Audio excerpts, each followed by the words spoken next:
Hello, everyone. My name is Tamar Mnatobishvili, and I'm here on behalf of the Interdisciplinary and Interfaculty Research Group on Central and Eastern Europe at Maastricht University. As we continue our interview series, we are delighted to have with us Inge Melchior.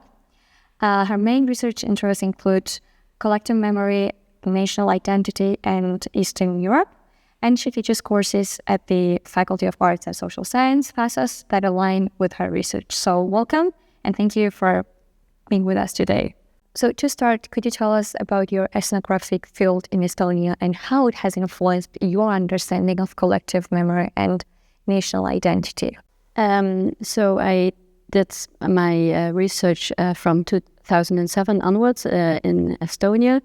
At that moment, there was an issue with a monument that was relocated. So that's also why my interest in collective memory started, because, of course, it's related to history and how that history still plays a role in the present. So it concerned a monument that was erected after the Second World War by the Soviet Union, because Estonia was part of the Soviet Union. So I try to understand collective memory from the perspective of Estonians, and so how it plays a role in their everyday lives, and also how this is connected to their sense of being Estonian, which in the case of Estonia is very closely entangled. So it is fascinating to hear about your field experiences. And moving on to the next question, how do the concepts of collective memory and national identity play out in the context of post-Soviet Estonia? So what I have argued in my research is that in the case of Estonia, there is a very close entanglement between national history and family history. So what you see is that national history is not something that is being taught in schools, and that is kind of like dead history or disconnected from the present, but that it's very much alive because it is so closely entangled with what your relatives went through, or the houses of your family that were taken away during the Soviet time and returned after Estonia regained its independence. So you see that it's very much connected to each other, and so it's never something that is disconnected from Estonians nowadays. It's always very personal and emotional. Even though it's a story of the nation and not of the family as such.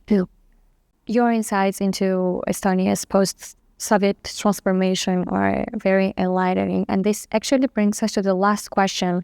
And I would like to know, basically considering your background in sociology and anthropology, what methodologies do you find, let's say, most effective in studying collective memory, and why is it so?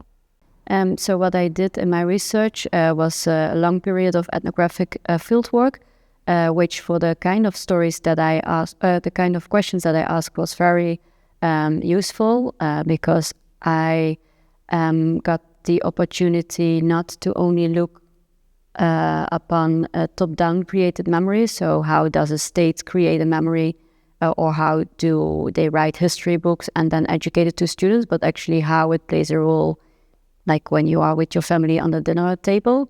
And that is, in my opinion, where there should be much more attention, because that is which is close to people's heart.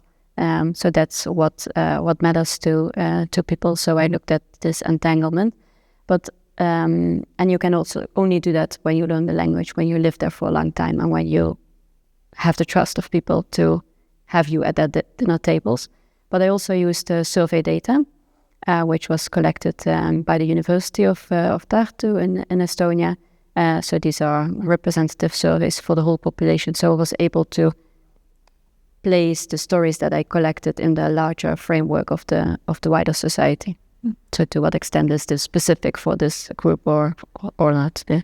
So thank you so much for being with us today, and your vision for the impact of your research is truly inspiring. So thank you so much again, and to our viewers, thank you for being with us today, and see you later.